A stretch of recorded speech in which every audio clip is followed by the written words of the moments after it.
Tragedy at skydiving festival. Skydiver killed in mid-air collision at Montana's Lost Prairie Boogie festival. Fourth fatality in 15 years. A tragic accident at a popular skydiving event in Montana has left one skydiver dead following a mid-air collision with another jumper.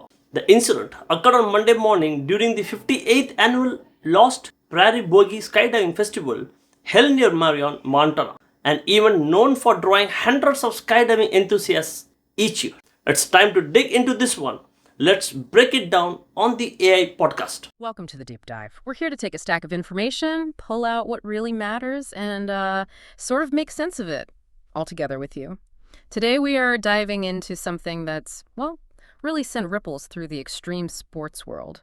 A tragic skydiving accident. Our sources are mainly news reports coming out recently focusing on this event at a pretty major skydiving festival.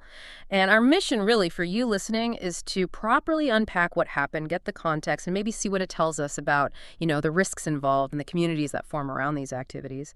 We think there might be some surprising connections, maybe some details that make you go, aha, as we look through this stuff. Okay, so let's get into it. The immediate news, this terrible skydiving accident, it's just really sobering. It really is.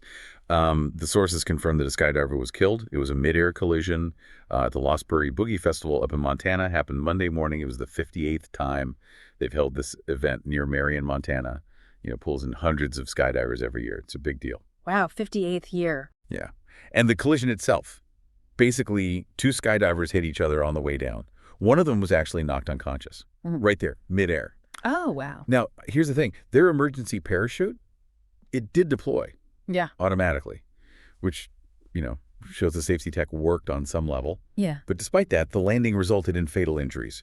First responders were already on site, but they were pronounced dead right there. God, that's awful. Even with the automatic chute, just shows how violent that kind of impact must be, or the landing. What about the other person involved? Well, the second skydiver, thankfully, they were able to regain control after the collision. They deployed their main parachute manually, managed to land safely, got checked out on site. No serious injuries reported for them. Right. Okay, well, that's something. But still, the impact on the community must just be instant, devastating. And you mentioned this is a long-running event. When we look at the history, does this sort of thing happen often? Or, specifically at this festival? Is there like a pattern? That's where this gets really interesting and frankly quite concerning when you look closer. Our sources point out this is actually the fourth death connected to the Lost Prairie Boogie Festival. Just in the last 15 years. Fourth, okay. Yeah, fourth. Yeah. So it's definitely not a one-off tragedy for this specific event. It makes you pause. And the sources give us the details on the others. Back in 2019, there was a skydiver from Minnesota died from a parachute malfunction. Okay. Before that, 2011, a man from Washington Also died during a jump.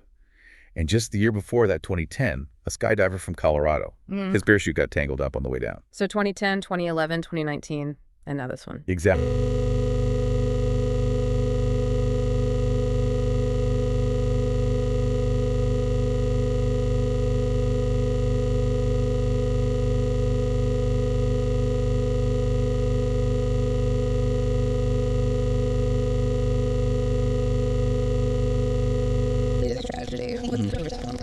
Well, they put out a public statement pretty quickly, actually, expressing, deep sorrow, sending sympathies to the victim's family, friends, the whole skydiving community.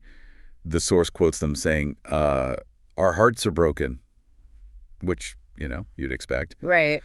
But they also made a point to talk about their commitment to safety. They said they maintain the highest safety standards and protocols in the sport. And they mentioned they're cooperating fully with the investigators looking into this specific incident. So acknowledging the heartbreak, but also reaffirming safety protocols. It's a tough balance, I imagine. It absolutely is, especially in a sport where, risk is it's part of the equation. You can't eliminate it entirely. So zooming out a bit then, what does an incident like this, especially with that history, tell us about extreme sports more broadly, about that inherent risk, but also the community aspect? Yeah, I think connecting it to the bigger picture is key here. It really throws that tension into sharp relief. Because the Lost Prairie Boogie, it's not just about jumping out of planes. The sources mention this too. It's known for the camaraderie, the shared passion. So when something like this happens, it hits that community fabric really hard. It's not just an accident statistic. It's losing someone who shares that same, intense passion. Right, it's personal. Exactly. Right. And the big takeaway, I think, that the sources really underline is how this serves as a sobering reminder. That's the phrase used. A reminder of the risks that are just there in extreme sports, even when things seem carefully controlled. Which makes you question what controlled conditions even means in that context. Really. Precisely. How controlled can it really be when you have human error, equipment issues, weather, so many variables? Does the thrill always kind of push beyond the safety net, no matter how strong you try to make it? So just to recap for everyone listening, we've looked at the specifics of this tragic mid-air collision. We've placed it in the context of the Lost Prairie Boogie's history, the fourth death there in about 15 years. And we talked about what this means more broadly for understanding risk, community, and that sort of constant push-pull in extreme sports. And it leaves us, and hopefully you, with a pretty significant question to think about. How did these communities, the ones built around high-risk activities, how do they keep navigating that line? The one between pushing limits, chasing the thrill, and trying to keep everyone safe. What does this incident, this pattern perhaps, tell us about that ongoing challenge? Not just for skydiving, but really for all extreme sports. That is the core tension, isn't it? Pushing boundaries versus ensuring safety. Something to definitely mull over. Keep digging, keep asking questions. We'll see you next time on The Deep Dive.